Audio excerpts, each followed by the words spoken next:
บายดีพ่อแม่พี่น้องปองป้ายเอามื้อนี้ก็เป็นเสาร์ที่สดใสเงินเดือนออก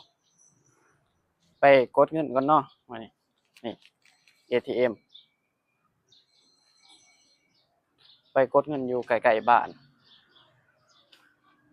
อยู่ประเทศไทยนี่สะดวกสบายอย่างหนึ่งเนาะคือตู้กดเงินนี่มีเกือบทุกบอนเนาะ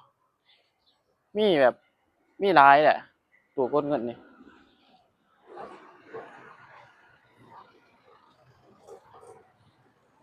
อยู่ในสถานที่ต่างๆสถานที่เป็นร้านค้าร้านขายของซ้ำเนาะมีเนาะบ้านเพิ่นตอนนี้ย่างข้ามถนนก่อน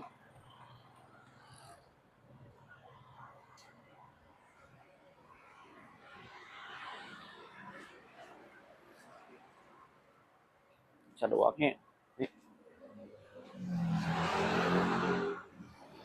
รถเงินเดือนออกมานี่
ขอให้วันนี้มีเรื่องดีๆที่ประทับใจไปได้อีกนะคะ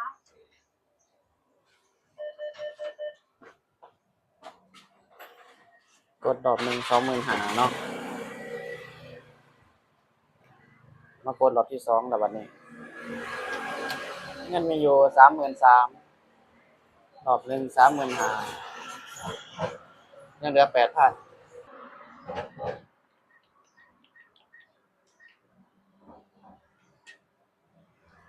8,000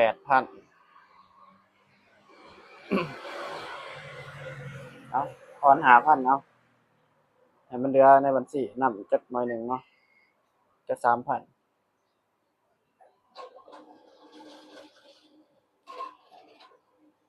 ถอน1,000 2,000 5,000 10,000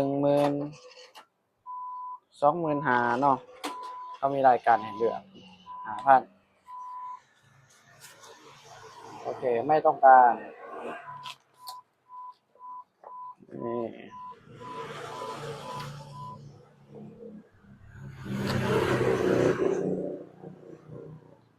ง่ายบ่ทุกคนคิดว่ามันมันสบายเนาะเบาแล้วบ้านเพิ่นนี่บ้านเฮานี่ต้องแล่นเข้าในเมืองเด้บ้านเฮาบ่ได้มีเด้อันนี้เบาดาวบ่ได้อยู่ในเมืองเนาะอยู่ค่อนข้างว่านอกๆแหน่แต่ก็บ่นอกแฮงเนาะคันเว้าแล้วก็อยู่ชานเมืองแต่ว่าไอ้ตู้กดเงินนี่มีแทบจะทุกบ่อนเนาะบ่ธรรมดานี่ห่างไปอีกประมาณ100เมตรก็มีอีกห่างไปอีก100เมตรก็มีอีกบ่แม่นแต่ว่ามีแต่เฉพาะตู้กดเงินเนาะมีตู้ไอ้ซักผ้าไอ้เครื่องซักผ้าเนาะแล้วก็มีตู้เติมนิดมีตู้ ATM